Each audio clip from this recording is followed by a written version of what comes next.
این جلسه آموزش یک دامن تنگ ساده است.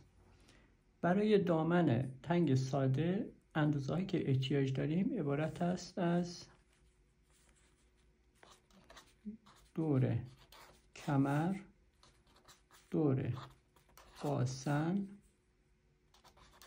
قد باسن، قد دامن. دور کمر ما 72 قرار میدیم، دور باسن 96 قرار میدیم، قد باسن 20 و قد دامن 60 قرار میدیم. این اندازه هایی که ما دادیم، این اندازه ها بر مبنای سایز، یعنی سایز صنعتی، سایز 38 گفته میشه. سایز 38 دور کمرش 72، دور باسنش 96، قد باسن 20 و قد دامن رو ما خودمون 60 قرار دادیم. قد دامن هر چیزی میتونه باشه. خب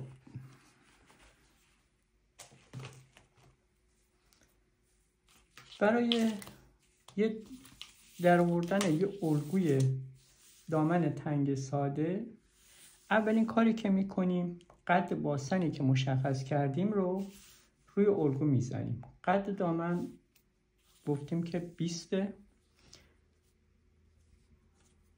قد دامن 60 قرار میدیم. بعد قد باسن و قد دامن رو حدود 20 سانت جلوتر دوباره تکرار میکنیم. قد باسن 20 و قد دامن 60 و این دوتا خط رو به هم دیگه وصل میکنیم.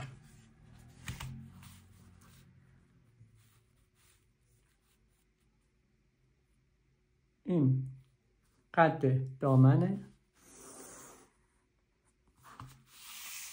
و این قد باسنه.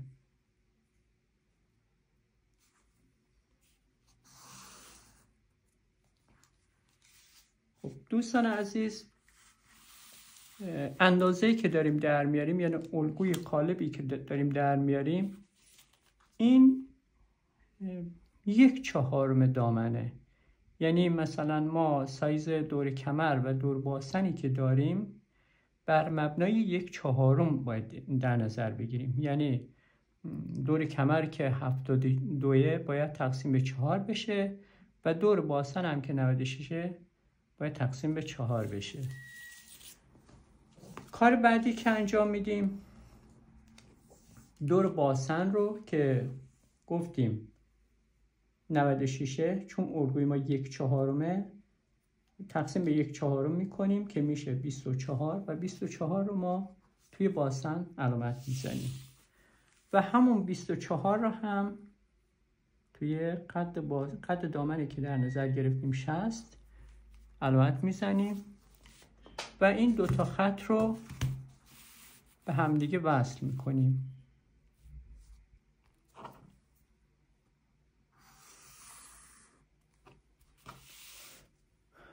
بعد کار بعدی دور کمره. گفتیم دور کمر ما هم 1/4، یعنی 72 رو تقسیم به 4 میکنیم که میشه 18 و به اضافه توی کمر دامن 2 ساسون جلو داریم و 2 پشت داریم، یعنی هر 1/4 یه دونه ساسون احتیاج داریم. بعد بنابراین پس 72 رو تقسیم به 4 میکنیم میشه 18 و به اضافه 3 سانت ساسون میذاریم، یعنی 3 سانت برای ساسون یا پنسی که میگن اضافه میکنیم میشه 21. 21 رو با خطکش باسن، با هلالی باسن اینو وصل میکنیم. یعنی دقیقاً شکل باسن رو باید دامن به خودش بگیره، بغل دامن به این صورت. بعد میایم 1/2 دور کمری که به دست آوردیم رو دوباره به دست میاریم، یعنی اون 21 که داشتیم رو تقسیم به 2 میکنیم که میشه 10.5 و این 10.5 رو توی خط باسن هم مشخص میکنیم و این خط رو به هم دیگه وصل میکنیم. این خط میشه خط ساسون ما، یعنی خط پنس ما. برای پنس دامن تنگ ساده برای پیشش از 9 سانت تا 13 سانت گرفته میشه، یعنی 9 سانت کوتاه‌ترینه و 13 سانت بلندترینه. این تفاوت به چه علتیه؟ به این علتیه که بعضی باسن‌ها باسن کوچیک هن، یعنی به صورتی باسن کوچیکش برجسته است، به خاطر همون ما اینو کوتاه‌تر میگیریم که دامنمون روی باسن کوچیک تنگ نشه. و خط بلنده اونایی که مربوط به کسایی هن که باسن کشیده دارن، باسن کوچیک ندارن، پس بنابراین اینو ساسون رو یا پنس رو کشیده میگیریم که توی باسن مشکلی به وجود برامون به وجود نیاد. برای ایجاد پنس ما 1 سانت از خط وسطی که به دست آوردیم 1 سانت به سمت طرز بغل و 1 سانت به سمت وسط دامن حرکت میکنیم.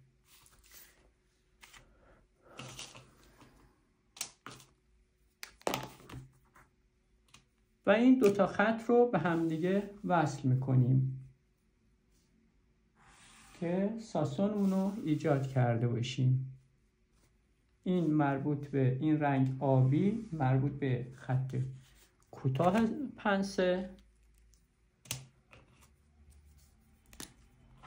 و سبز خط بلند پنسه.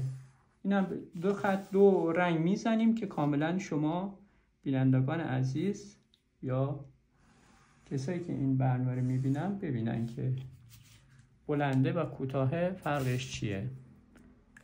خب این تا اینجای کار پیش دامنمون بود، یعنی پیش دامن رو به همین راحتی در عرض چند دقیقه ما آماده کردیم. ضمناً دوستان بهتون بگم که این 1/4 برای پیش دامن حتما باید اینجای الگوتون توی دلای پارچه قرار بدین که پیش کارتون درز نداشته باشه. بعد ضمناً بهتون بگم که برای ایجاد جای دوخت شما توی حتی الگو هم میتونید 1 سانت الی 1 سانت و نیم جای دوخت در نظر بگیرید و این رو تو الگو هم شما لحاظ کنید و در بیارید که دیگه الگوتون همراه با جای دوخت باشه. حالا شما میتونید این کار رو حتی تا 3 سانت هم میتونید زاپاس بهش بدید، هر مقداری که خودتون دلتون بخواد میتونید این کار رو انجام بدید. و این هم باز همون درز بغل که با حالت باسن، یعنی خطکشی که حالت باسن رو به خودش داره رو با اون علامت میزنید به این صورت. بعد برای دمپای دامن هم شما میتونید زاپاس هر مقداری که خواستید از 3 سانت الی از 2 سانت حتی از 2 سانت الی 5 سانت شما میتونید زاپاس بذارید که یا پس‌سوز بکنید یا دوخت بزرگ بزنید. این دیگه دست شماست. به این صورت. خب ما این الگو رو تا اینجایی که آماده کردیم اینو میچینیم.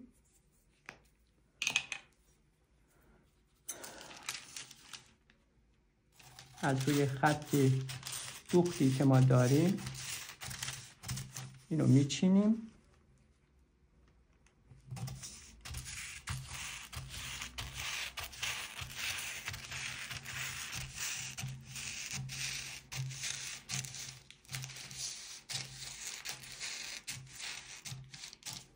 به این صورت و میریم برای در آوردن پشت دامن.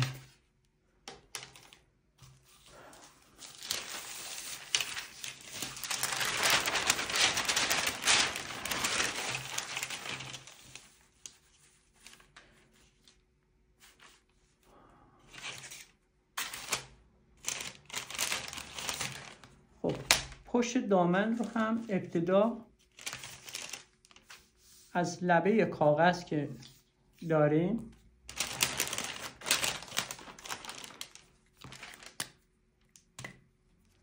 هفت سانت جلو میریم برای چاک پشت دامن و اضافاتی که برای چاک ایجاد خواهیم کرد. بعد اینو به هم وصل میکنیم، این دوتا خط رو.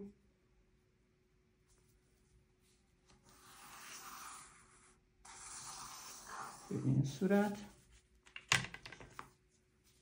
و عین پیش که کار رو انجام دادیم برای پشتم انجام میدیم.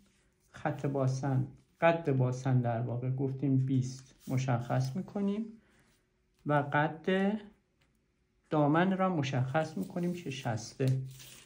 باز حدود 25 سانت جلوتر قد باسن رو میزنیم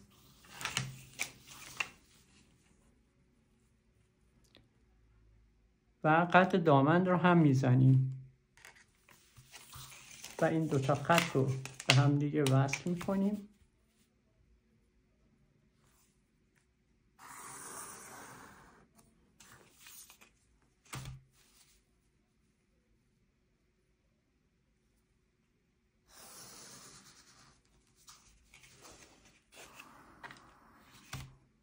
بعد 1/4 دور باسن رو روی خط باسن به دست میاریم که گفتیم 1/4 96 میشه 24 و 24 رو توی دمپا هم میزنیم، دمپای دامن یعنی قد دامن. بعد این دوتا خط رو به هم دیگه وصل میکنیم.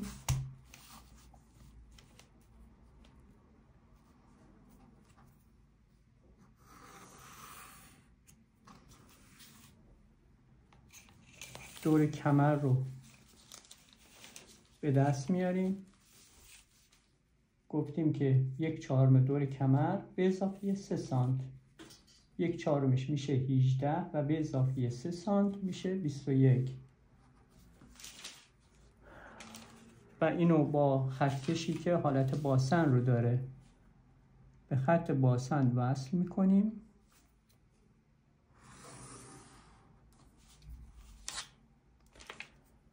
بعد 1/2 دور کمری که به دست آوردیم رو باز به دست میاریم، یعنی 21 رو تقسیم به 2 میکنیم که میشه 10.5 و خط وسط ساسون رو ایجاد میکنیم. 10.5 رو روی خط باسن میزنیم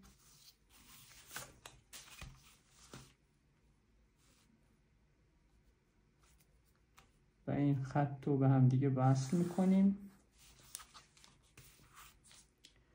گفتیم که برای پنس 1 سانتونیم به سمت درز بغل و 1 سانتونیم به سمت خط وسط دامن میایم. اما دوستان ساسون پشت با ساسون پیش فرق داره، یعنی قد ساسون پشت از 8 سانت شروع میشه و 11 سانت تموم میشه. جلوی کار از 9 سانت تا 13 سانت بود، پشت کار از 8 سانت تا 11 سانت و اینم مجددا با خطکش هر دو تا خط رو مشخص میکنیم.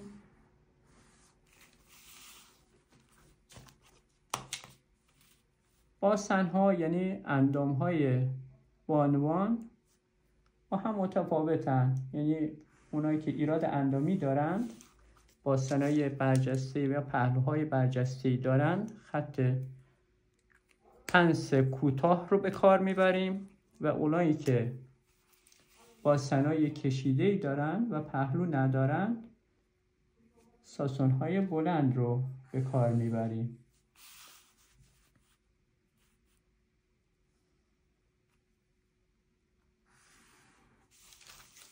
به این صورت و 1 سانت عین پیشی که جا گذاشتیم 1 سانت 1 سانت و نیم درز پهلو برای پشت هم ایجاد میکنیم.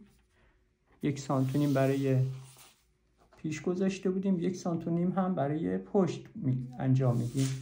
یعنی درزی که برای پیش هر چقدر گذاشتید برای پشت هم باید همانقدر بذارید. بعد اینو به هم دیگه وصل میکنیم.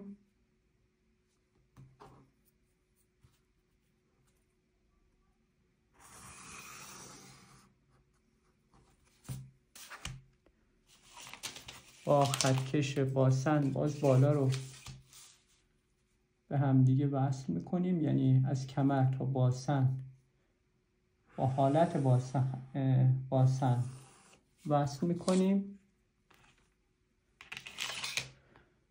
و قد دامن هم همونجوری که گفتیم هر چقدر که شما دوست داشتید زاپاس براش میذارید. ما برای پیش 3 سانت گذاشتیم، برای پشت هم همون 3 سانت رو میذاریم.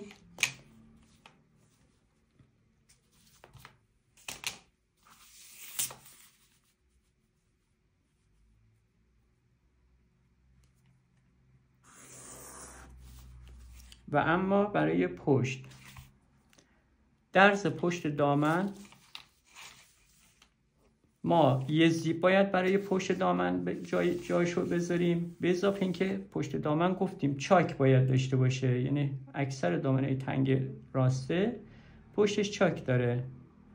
ما از خط کمر مترمون رو میذاریم 18 سانت برای زیپ میایم پایین، یعنی باید جاش باز بمونه، دوخت نداشته باشه. و تا 45 سانت مجددا یه علامت دیگه میذاریم که از 18 سانت جای زیپ تا 45 سانت باید دوخت داشته باشه و پایینش میشه چاک دامن، بالاش هم زیپ وصل میشه. ما برای درز پشتمون 2 سانت جای دوخت میذاریم.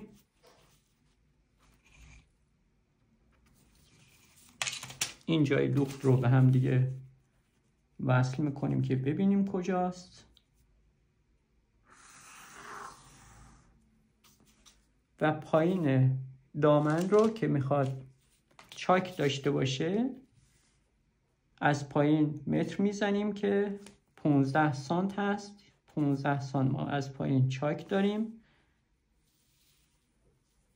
1 سانت و نیم از این 15 سانت میایم بالا، یه علامت میزنیم و این رو به صورت هلال، به صورت اوریب در واقع به این صورت تا آخر ادامه آخر 7 سانتی جا گذاشته بودیم ادامه میدیم. بعد این پایین دامن رو هم باز خطمون تا انتهای الگو ادامه میدیم.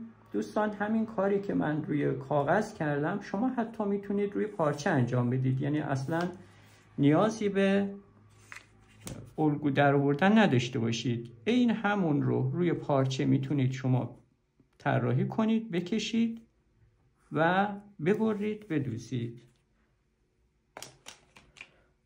خب انشالله که لذتش رو برده باشید.